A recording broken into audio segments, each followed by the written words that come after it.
1. Hello, everyone, and welcome to another episode of Disqualified. I am Trevin, joined as always by our current main roster prediction champion, Caleb. Hola! And our NXT prediction champion, Zach, is behind the camera as always. He defends this puppy this weekend for Battleground. Yeah. Y'all losing. Hey, look. I ain't losing. Y'all losing. I aim to become the second double champ in disqualified history. Tough luck, kid. I still got the longest streak in predictions history for this channel. Yep. But you're beltless. I am currently beltless. Emphasis on currently. I ain't losing this anytime soon either. I mean, if you don't remember how I won this, because I don't think the video's out yet. I sweat! You sweat! I've earned this. You got 5 right out of 5. Yes. Good job. I got 11 out of 14. Yeah, and you won because of a meme pick. That's the reason why you won. Pick's a pick. Anyways, we're here to talk about NXT. Yes, we are here to talk about NXT, and oh boy, oh gee, what a show that was on our TV. I got bars. Yeah, this episode happened. Look, the action in ring Was amazing. The plot lines that this episode had. What are we doing here? What are we doing? What are we doing here? Yes. But of course, we open with a banger. Oh, match of the night. Yet, Match of the night. should have been the main event because nothing was stopping this. Nothing. We get the #1 contendership for the Men's North American Championship, currently held by Ricky Saints. Yup. We get Javon Evans, Awesome. Ashante the Adonis, Coolest that he's back in ring. and Sean Legacy from Evolve. And That he ba- cooked. His Battle Royale stint was not a fluke. That man just got it. He is going to be the first ID prospect to be signed. I'm telling you this now. He is so fucking good. He is so good. Like, granted, because he's on Evolve, he didn't get a really big pop when he came out. But he earned the pop he got as the match went on. Oh my god. Oh my god, it was so good.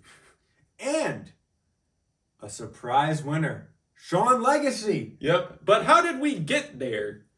Well, Ricky's got some enemies. And a lot of them are Canadian. It just happens to be that way. Yes. And his biggest op just literally jumps out of the crowd. Yes. Ethan Page attacks Ricky while Ricky's assisting on commentary. And they squabble. And a lot of people's pick for this match, Javon, sees the squabble, sees security out there, and he's like, you know what? I got beef with Ethan too.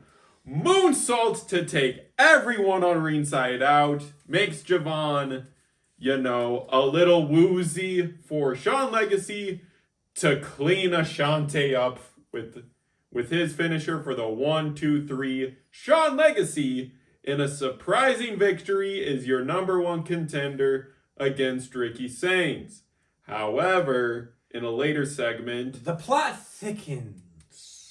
And it thickens in the worst way. yes. So, Zach, give me a cooking analogy where things go bad. or something thickening is bad. You cook.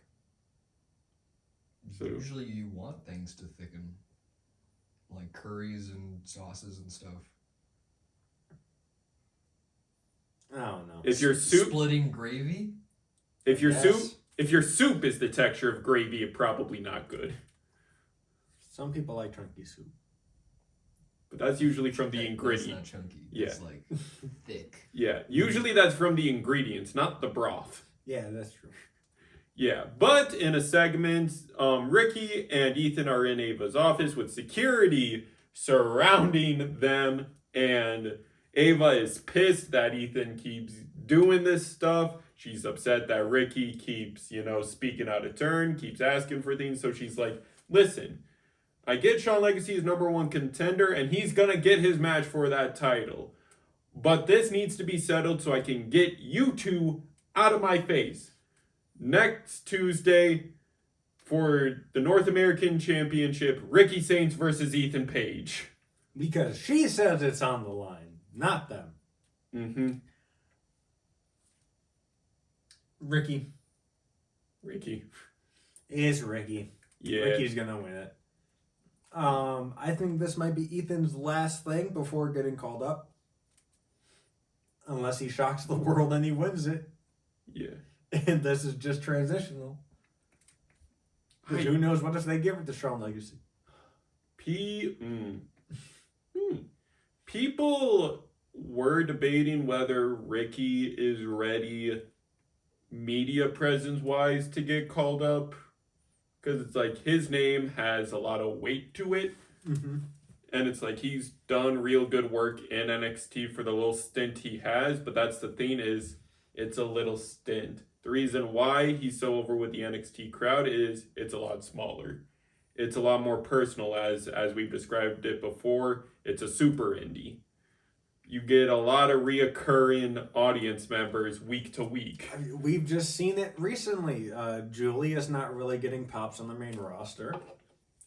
Roxanne has just started to really get her pops going. It happens. A lot of the main roster viewers, they don't keep up with NXT. NXT, when you think about it as like the must-watch stuff, that's Raw and SmackDown, and NXT is optional viewing. Yes. I don't see it that way. No. NXT is the best brand week to week. Yes, it is the most consistent storytelling and match quality week to week. Granted, did it happen this week? Not really. As that point gets questioned when we bring up our next match of Shawn Spears versus Josh Briggs. And the worst sign for this match was Shawn Spears. He makes his entrance first. And it cuts to picture-in-picture in the middle of his entrance. And then Josh Briggs' entrance is completely in picture-in-picture. And then the beginning of the match is completely in picture-in-picture.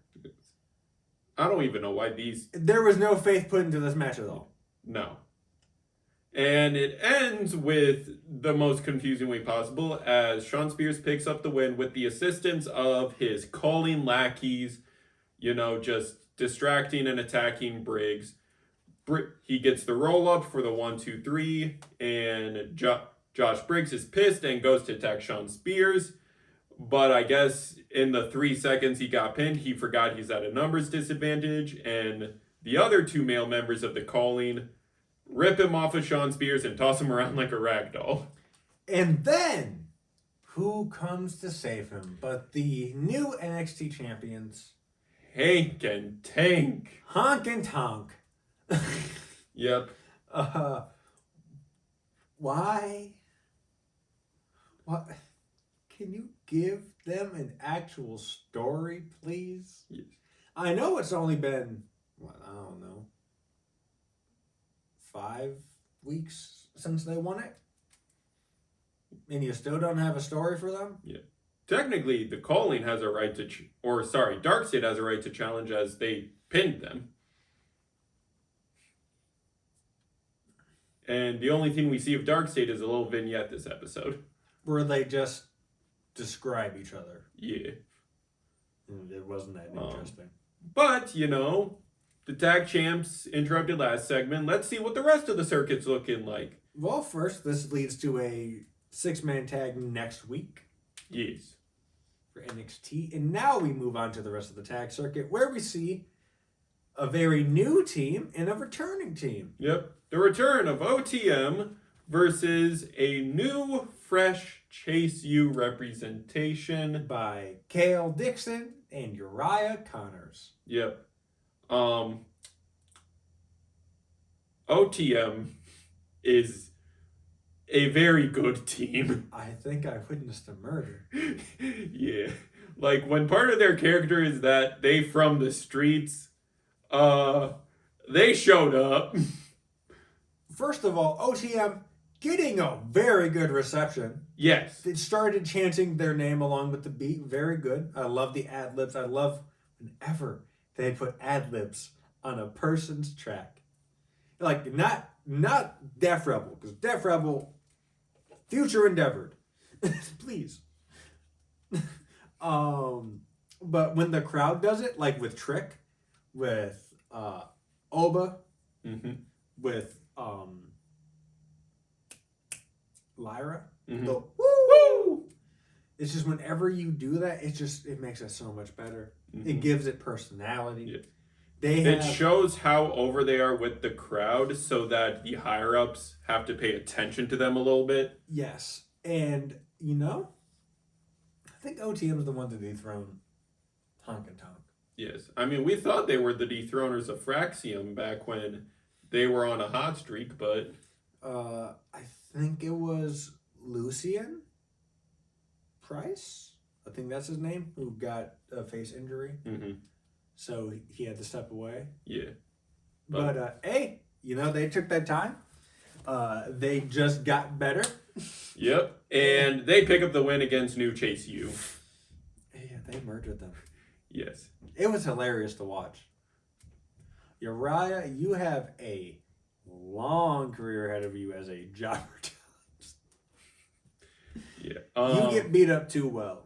You show that tonight because Cale Dixon barely got beat up. It was mostly Uriah getting thrown around. OTM was not letting them make a tag. Also, their tag finisher, OTM's, Yes. is a... So, I think it's Lucian who grabs their opponent for a suplex.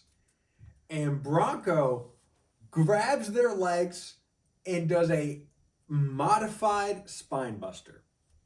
Ow. Put them in 2K. Get rid of these NBA players. Put them in 2K. Ow. Dude, oh my God. I know. I saw it and I was like, does someone want to check that man's pulse?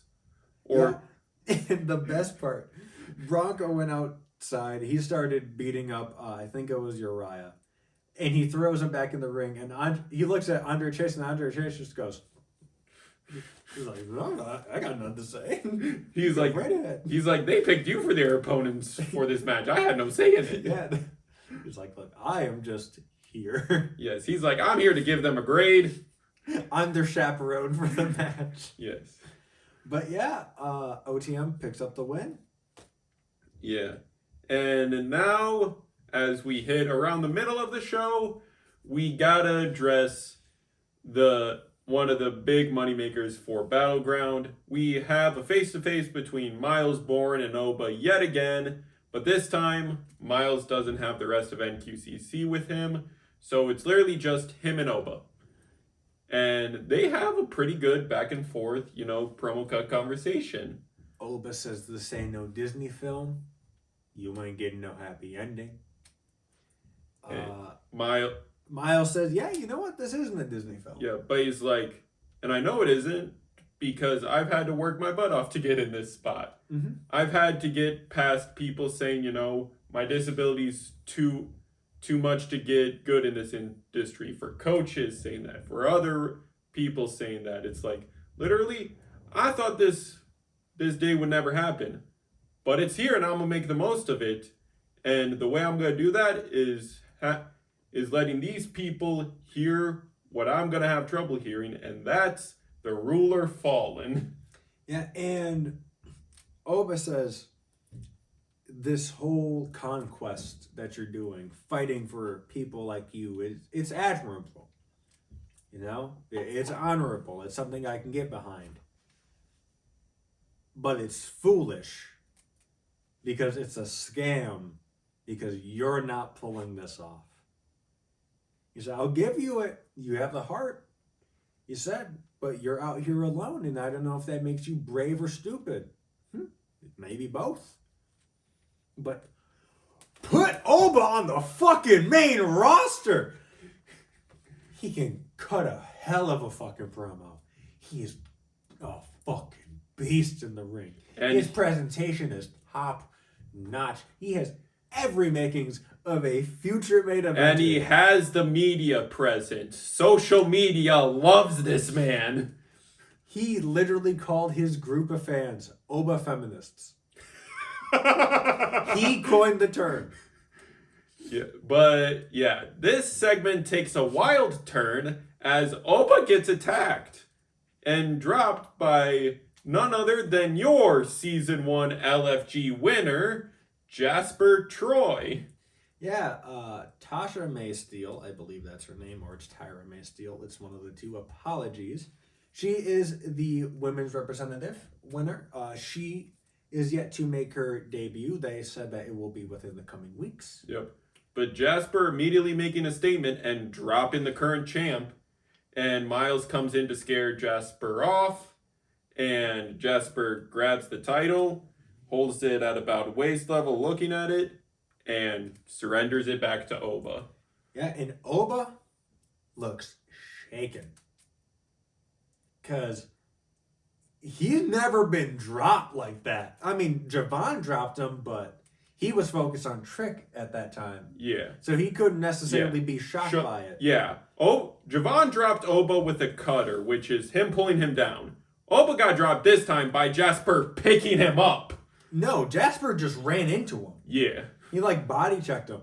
And he looked around like, oh shit.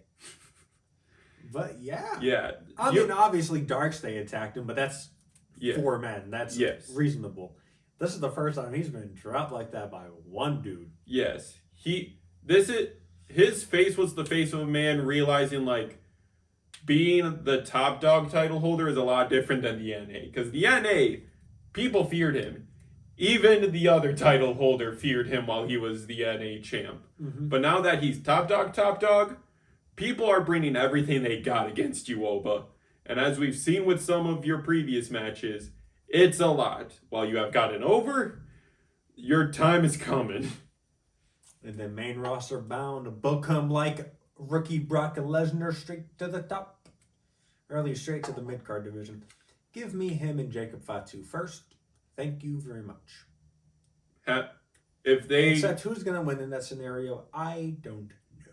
If they redo King and Queen of the Ring and they are on opposite brands, the finals would be amazing if it was Oba versus Gunther. I need that injected into my veins. Oba and Gunther for King of the Ring. Oh my god. Oh my god.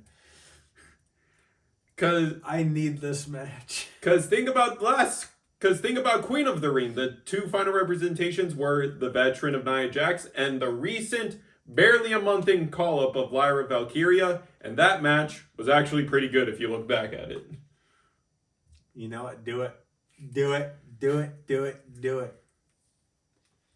I don't know when this draft is going to be, man. That's what I'm waiting for. I'm waiting for this draft. That's why with some of my picks for Battleground, I'm not confident in because of the draft. Now we do have Worlds Collide to give us a little assistance with some of our decision points for our Battleground prediction picks. But mate, the back of my head for some of my thoughts are Wait, Worlds Collide's happening the same night? Worlds Collide is happening Money in the Bank. The same night as Money in the Bank. Oh, that's going to be a long day. Yeah. That's going to be a long day. That's going to be WrestleMania Night 1. The same schedule as WrestleMania Night 1 and our second ever predicting the same weekend for these again. Yep. Double defenses. Love it. I love to see it.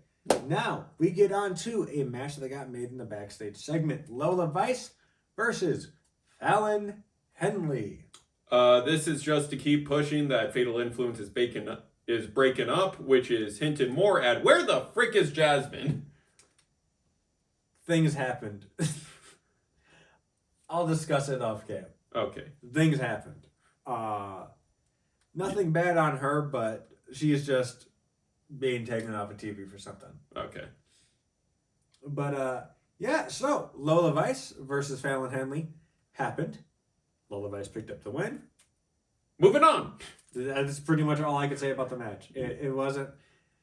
It's not that it wasn't good, but it just wasn't bad. Neither parties were of interest to the people in these chairs. Well, no, it's not that. I don't mind Fallon and I don't mind Lola. It's just it was a nothing match. It was just to get Lola back on screen. That's cool. But the thing is, there's no stakes. It wasn't good, but it wasn't bad. There was nothing that really happened in the match that was like, this is noteworthy of talking about. Mm-hmm. Lola Vice hits her spinning back fist for the 1, 2, 3, and that's pretty much it. I mean, other than Gordon's complaints of Fallon ki-ing every move that she does, but I just got used to it. Yeah. Because she doesn't do it all the time, but she did it a lot. As someone who studied traditional martial arts and has also done some fight choreography, because as we've stated in previous podcast episodes, this is basically improvised fight choreography. Ki makes sense in terms of a fighter standpoint, and in terms of like, hey, here's your cue standpoint. Good on her. Yep. But, I mean, next we get Kalani Jordan versus Daria. Stipulation being, if Kalani wins, she faces Sol Ruca, your Women's North American Champion, this Sunday at Battleground. Yep. And if Zarya wins, I guess Sol doesn't have to defend her title again. This match cooked. It's also technically your main event match, but we'll get our main event segment after this. We skipped one thing. Oh, what we skipped? The Trick Williams concert. Ah. We'll just compile that with the Joe Hendry. Yeah. Kalani Jordan versus Zarya. It cooked. Zarya was throwing Kalani around. Kalani was running circles around Zarya pretty much. Wrestling Zarya. Yeah. Kalani, one of the important spots that happened around the end of the match was Zarya, of course, has the upper hand as she is much more of a powerhouse move user than Kalani, who's much more of a death by 1,000 jabs with her gymnastic style. Run away, jab, run away. Mm-hmm. However, Zarya was on the apron and Kalani got a little move on her that made a spot that mirrored what happened a couple weeks ago of Zarya hoisting up Sol, but this time Sol was hoisting up Zarya. Mm-hmm.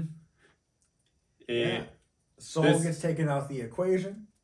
Yep, with Kalani dodging a mid-rope spear from Zarya, which hits Sol, and that makes Zarya like, uh-oh, which causes enough of a brain lag for Kalani to roll up for the 1, 2, 3. And the way she rolled her up, she made sure she stayed down. Yep, and going on Sunday, Kalani versus Sol Ruca 2. Electric Boogaloo. Oh my God, it's going to cook. Their first match cooked. Their first match was amazing. This time, roles are reversed. Sol's walking in as champion. Kalani's walking in as challenger. And I don't know. Maybe we get a rubber match. Maybe. I'm not sure. Yeah.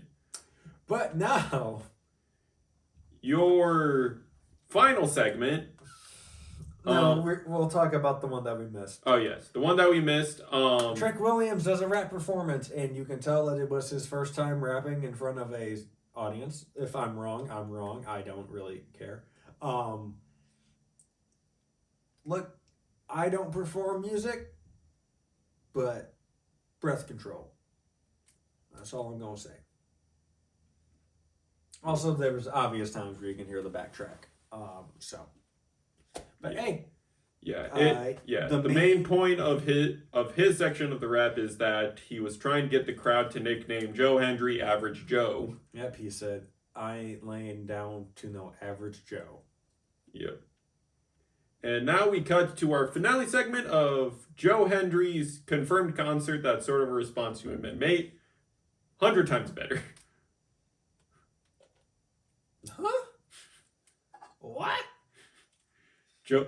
I guess like if I'm a do I music nerd out? I guess from a musical standpoint, yeah, it's better. Like his breath control was better. He actually played an instrument that, it grounded the actual performance. I couldn't really get the parody song he was doing. I didn't. He usually parodies a song when he does these concerts, and I could not place what the actual song was. It was all right. Lyrically, it was. I found the recently found footage segment also funny. No, the recently found footage segment was the thing that made it good for me. It was like, okay, this is passable. It shows Trick Williams and Carmelo Hayes going through a haunted house when they were feuding with Dexter Loomis. And when Dexter Loomis jump scares Trick Williams, it's a badly photoshopped PNG of Joe Hendry's face doing his smile. And Trick just goes, ah! And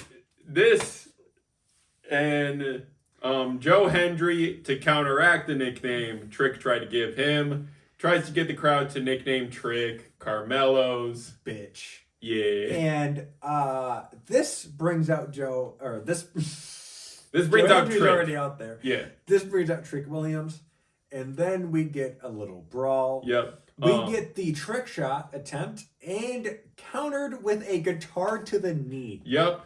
Can you stop doing knee-based trauma? I guess one wasn't planned, but knee-based trauma 2 times in an episode, 2 times this week.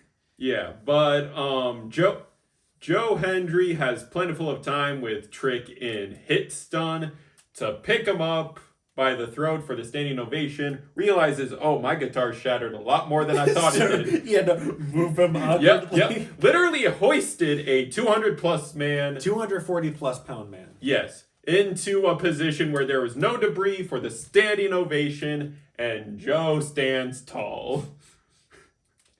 Dude, the way he looked after when he was holding the title, he looked like a video game character in the old 2K games idling with their title. He was like, I was like, bro, it's not that serious. Hey. That's it for this episode of NXT, and that's it for this episode of Disqualified. Things happened. And now we get to predict for this. So you guys will be eating good this weekend. Yes. Because these will be coming out back to back to back. Algorithm hit, but be sure to like, comment, subscribe, ring that bell 3 times so you know the match is over. And we will see you next time. Oh, wait, no. This has been Caleb, your main roster predictions champion. That's Trevin, Beltless Trevin, and that's your NXT predictions champion, Zach, our producer. Bye. Bye.